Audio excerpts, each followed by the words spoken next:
3. Oke, Assalamualaikum warahmatullahi wabarakatuh. Kami dari kelompok 9 akan mempresentasikan hasil diskusi kami terkait analisis hasil studi internasional terkait konsepsi ICT on Mathematics Learning. Next. Ya, di kelompok 9 ini ada Febriana Mulyana Putri dengan NIM 41014180002. Kemudian ada saya sendiri, Siska Malia dengan NIM 41014180015. Kemudian ada Fakih Zuhdi dengan NIM 41014180075. Dan ada Dwi Mutoharo dengan NIM 41014180082. Next.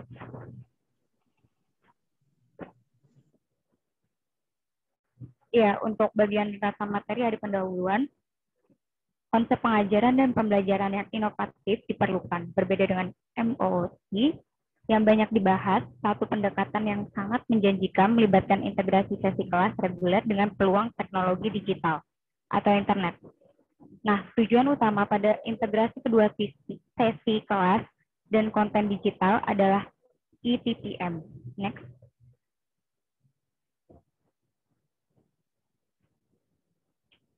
Untuk konsep pembelajaran terpadu ETPM ini dikembangkan sebagai kursus pengantar dalam pendidikan di musim dingin 2012 di Universitas Pendidikan di Karlsruhe oleh Timo Hoyer dan Fabian Munt. Untuk e-learning, inti dari konten e-learning terdiri dari 11 video rekaman pelajaran online yang telah pasca produksi sesuai dengan kerangka kreatif. Siswa dapat mengakses konten melalui proyek ETPM, kursus untuk mengembangkan aplikasi web responsif. Next.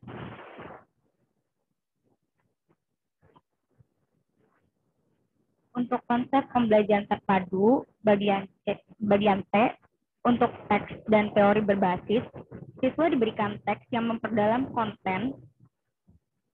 Di dalamnya terdapat literatur primer dan sekunder. Nah, selain pendekatan yang disarankan untuk teks, file-file berisi pertanyaan yang akan dibahas selama seminar yang dihadiri.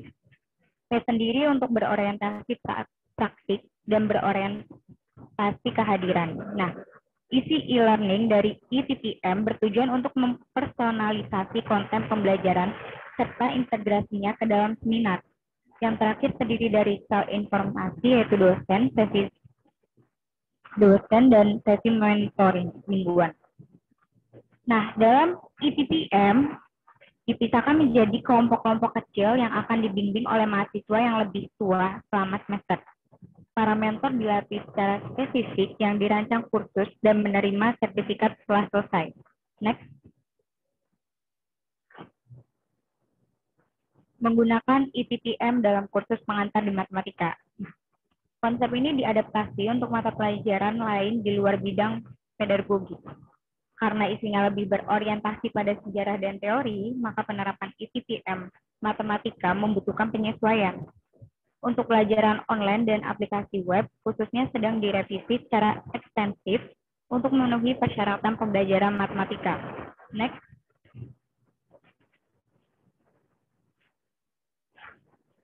Menggunakan ETPM dalam kursus pengantar di matematika. Alat yang ada di ETPM, matematika web aplikasi, tinjauan literatur dan sangat lunak saat ini menunjukkan bahwa ada banyak konsep pembelajaran campuran di bidang pendidikan tinggi. Namun, hanya beberapa alat eksplisit. Kemudian, seringkali alat ini membutuhkan plugin atau add-on khusus. Mereka juga sering kekurangan desain pengalaman penggunaan yang baik dan spesifikasi konteks kebutuhan, misalnya untuk pengajaran matematika. Berbeda dengan situasi ini, aplikasi web ETPM matematika adalah sesi pembelajaran campuran antar domain. Nah, ini berarti mengintegrasikan teknologi dan ide modern, misalnya membuat konten video interaktif yang kaya dengan aspek pedagogis dari ETPM. Next. Menggunakan ETPM dalam kursus pengantar di matematika. Nah, pertanyaan penelitian yaitu fokus kami adalah pada pertanyaan menyeluruh berikut. Bagaimana opsi-opsi berkemampuan teknologi modern diimplementasikan dalam adaptasi matematis dari ETPM. Nah, subfokusnya ada beberapa di sini. Yang pertama ada bagaimana bisa konten interaktif terintegrasi dalam aplikasi web. Yang kedua, bagaimana bisa diskusi elemen kunci dalam pengajaran dan pembelajaran matematika terintegrasi dalam aplikasi web. Yang ketiga, bagaimana bisa latihan dan tes diimplementasikan. Yang keempat, bagaimana para guru memodifikasi dan menghasilkan konten. Yang kelima, bagaimana aktivitas siswa dilacak dan dilaporkan untuk evaluasi dan peningkatan berkelanjutan. Next.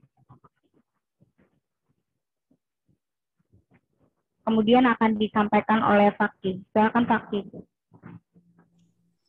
Oke, selanjutnya seri konten interaktif subfokus A.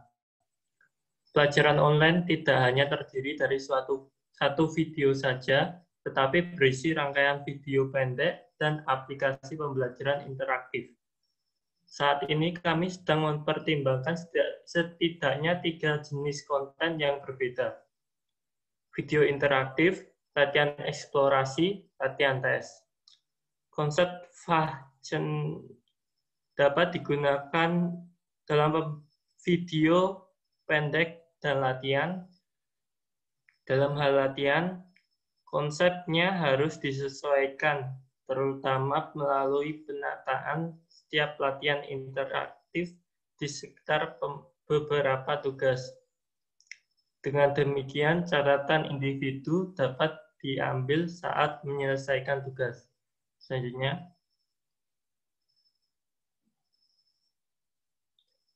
diskusi subfokus B. Diskusi kontroversial memudahkan pembelajaran dan memunculkan banyak pertanyaan. Dalam forum diskusi yang didasarkan pada diskusi online tradisional, siswa dapat memposting pertanyaan dan jawaban yang disesuaikan dengan kebutuhan function. Selain itu, siswa juga bisa menyukai postingan dan dosen dapat menyoroti pertanyaan yang relevan atau postingan yang menarik. Selanjutnya, taman bermain subfokus C. Setiap pelajaran online berisi acara meringkas yang disebut taman bermain. Taman bermain terdiri dari latihan, yaitu latihan terakhir dan interaksi yang dapat dinilai dari segi pemahaman. Editor konten subfokus D. Untuk alasan ini, kami sedang berupaya untuk memperluas aplikasi web dengan mode editor yang memungkinkan untuk membuat konten pembelajaran yang kaya dengan cepat dan mudah. Di satu sisi, ini termasuk kemungkinan untuk menambahkan function dan area interaktif, tautan, grafik, gambar, dan lain-lain ke konten video. Selanjutnya, strategi evaluasi berkelanjutan subfokus E. Selain analisis interaksi berbasis web yang berkelanjutan, kami telah merencanakan survei ekstensif pada tahun 2017. Ketika lebih banyak bagian dari kursus pengantar diterapkan sesuai dengan konsep pembelajaran terpadu. Karena kita bisa menghubungkan kedua alat kerangka analisis kita yang disebut evaluasi terpadu, Moon dan Hoyer tahun 2017, kami berharap dapat mengidentifikasi profil pembelajaran yang terperinci. Faktanya, kami berharap mendapatkan dasar empiris yang kuat untuk keputusan berbasis desain lebih lanjut. Selanjutnya,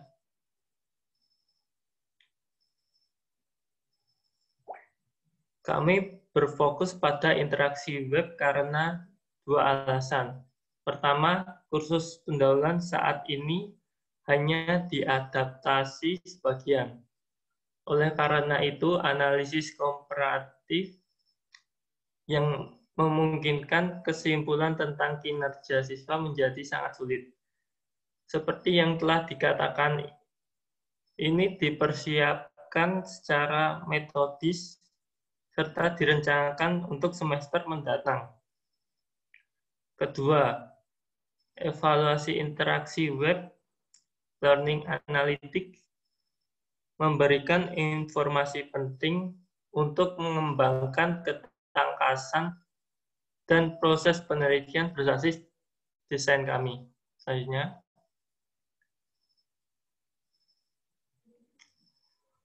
strategi dan pertanyaan evaluasi. Berdasarkan wawasan tunggal ini, kami menerapkan pendekatan multivariasi yang lebih rumit, yang disebut analisis korespondensi berganda. Untuk memvisualisasikan hubungan yang terjerat. Dalam pengertian metodologi penelitian berbasis desain kami. Kami berusaha untuk mengidentifikasi indikator intervensi dan perkembangan yang sangat efektif. Dalam konteks ini, dua pertanyaan utama dibahas. Satu, bagaimana siswa menggunakan konten web? Dua, dapatkah interaksi web diringkas menjadi profil interaksi? Selanjutnya akan dilanjutkan oleh Febriana.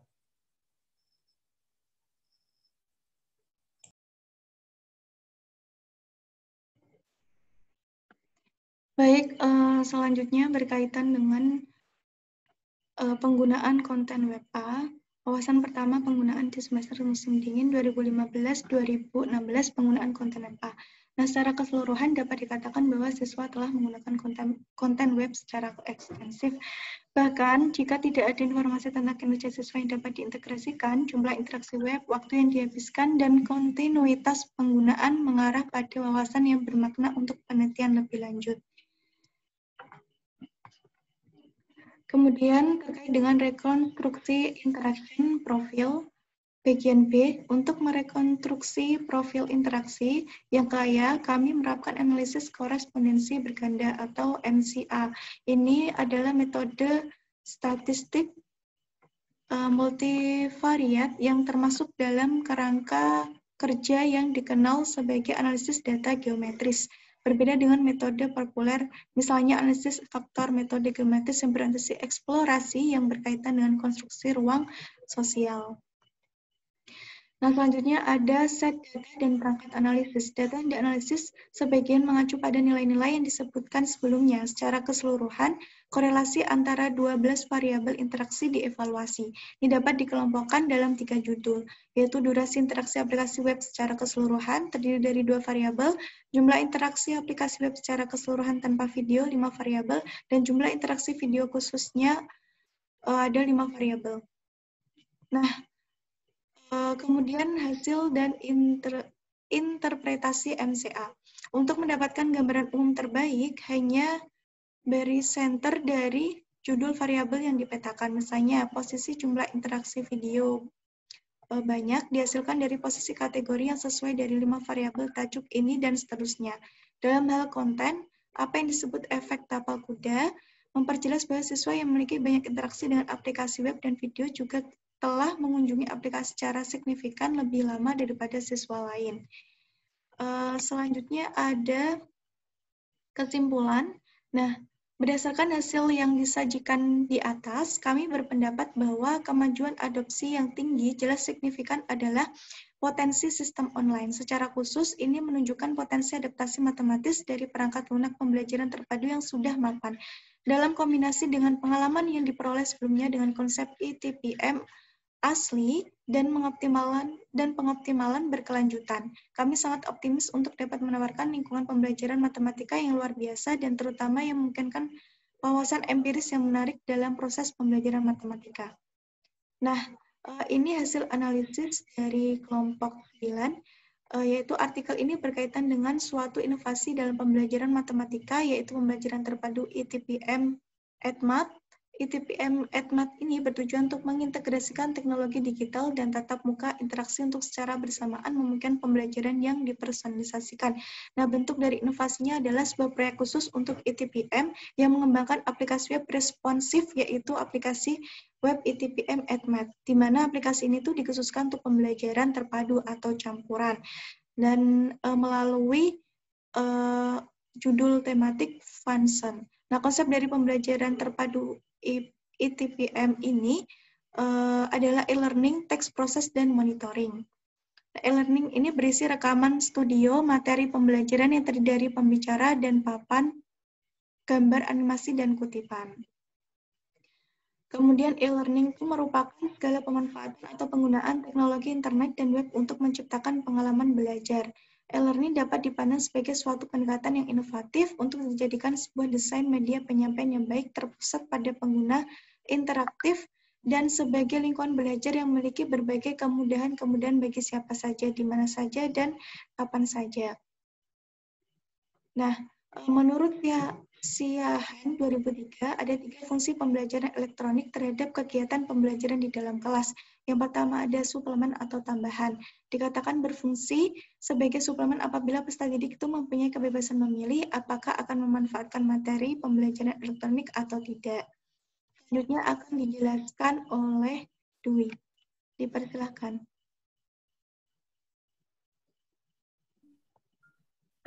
Fungsi pembelajaran elektronik terhadap kegiatan pembelajaran di dalam kelas. Yang kedua yaitu komponen atau pelengkap. Dikatakan berfungsi sebagai komplement apabila materi pembelajaran elektronik diprogramkan untuk melengkapi materi pembelajaran yang diterima peserta didik di dalam kelas. Sebagai komplement berarti materi pembelajaran elektronik diprogram untuk melengkapi materi pengayaan atau remedial. Dikatakan sebagai pengayaan apabila kepada peserta didik yang dapat dengan cepat menguasai atau memahami materi pelajaran yang disampaikan pada saat tatap muka diberi kesempatan untuk mengakses materi pembelajaran elektronik yang memang secara khusus dikembangkan untuk mereka. Tujuannya agar mereka memantapkan tingkat penguasaan terhadap materi pelajaran yang telah diterima di kelas. Dikatakan sebagai program remedial apabila peserta didik yang mengalami kesulitan memahami materi pelajaran pada saat tatap muka diberikan kesempatan untuk memanfaatkan materi pembelajaran elektronik yang memang secara khusus dirancang untuk mereka. Tujuannya agar peserta didik semakin mudah memahami materi pelajaran yang disajikan di kelas. Next.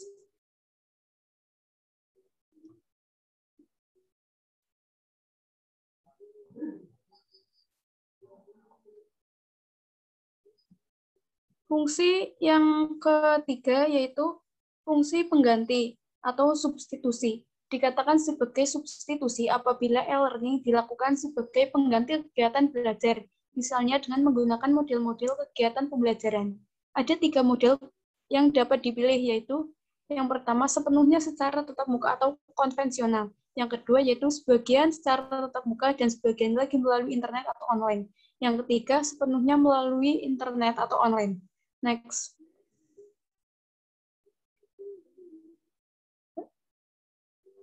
Pengembangan model e-learning perlu dirancang secara cermat sesuai tujuan yang diinginkan. Menurut Haughey, ada 3 kemungkinan dalam pengembangan pembelajaran berbasis internet, yaitu sebagai berikut. Yang pertama yaitu web course adalah penggunaan internet untuk keperluan pendidikan dan tidak diperlukan adanya tatap muka. Seluruh bahan ajar, diskusi, konsultasi, penugasan, latihan, ujian, dan kegiatan pembelajaran lainnya sepenuhnya disampaikan melalui internet. Dengan kata lain, model ini menggunakan sistem jarak jauh. Yang kedua yaitu web-centric course, adalah penggunaan internet yang memadukan antara belajar jarak jauh dengan tatap muka atau konvensional. Sebagian materi disampaikan melalui internet dan sebagian lagi melalui tatap muka. Fungsinya saling melengkapi. Dalam hal ini, aplikasi WebMat, ITPM@Mat, termasuk dalam pengembangan pembelajaran berbasis internet web-centric course. Next.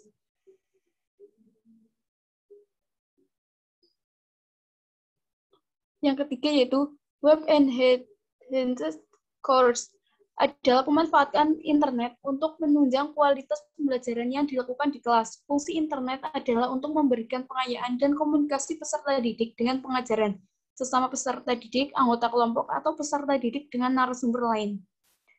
Menurut penelitian dari R. Poppy pada 2012 tentang pengaruh e-learning untuk meningkatkan daya matematik mahasiswa.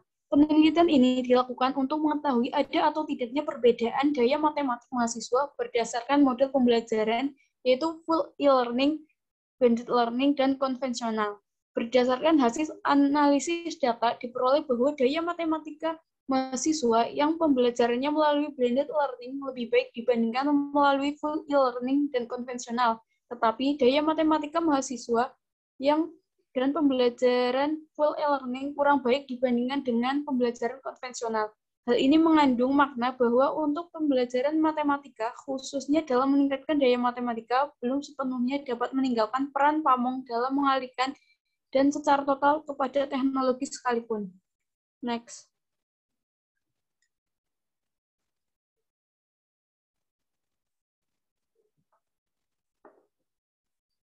Dalam penelitian Amidi dan Zuhair 2016 yang berjudul Membangun Kemampuan Berpikir Kreatif dengan Pembelajaran Berbasis Masalah Berbantuan e-learning, diperoleh kesimpulan bahwa pembelajaran berbasis masalah yang memiliki karakteristik yang mendorong siswa untuk menemukan masalah dan mengelaborisasinya dengan mengajukan dugaan-dugaan dan merencanakan penyelesaiannya adalah sangat erat dengan aspek-aspek berpikir kreatif, yaitu berpikir lancar, berpikir luas, berpikir orisinal, dan berpikir terperinci.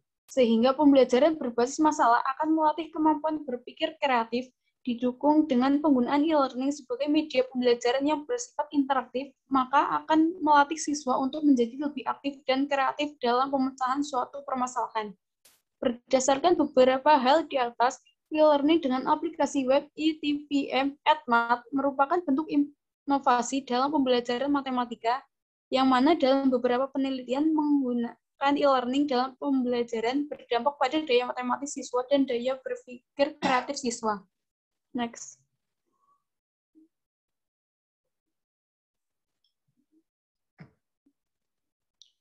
Inovasi pembelajaran ini sangat membantu guru untuk mengajar pada saat-saat tertentu seperti sekarang ini atau dalam pandemi COVID-19. Pembelajaran dengan sistem online ini menggunakan aplikasi web. Pembelajaran campuran ini efektif digunakan karena mengurangi kerugian dalam pembelajaran online. Kerugian dalam pembelajaran itu adalah sering dan semakin lama menggunakan handphone untuk daring mengakibatkan penggunaan mengalami keluhan fisik terbanyak seperti mata kelelahan dan sakit kepala. Pembelajaran aplikasi web terhadap kemampuan penalaran matematis siswa ini efektif. Hasil ini memberikan gambaran bagaimana proses integrasi teknologi digital dalam pembelajaran matematika. Next. Berikut ini adalah referensi yang kelompok kami gunakan untuk mengkaji terkait analisis dari artikel. Next. Terima kasih. Sekian dari kami. Apabila ada kesalahan kami mohon maaf. Wabillahi taufiq wal hidayah. Wassalamualaikum warahmatullahi wabarakatuh.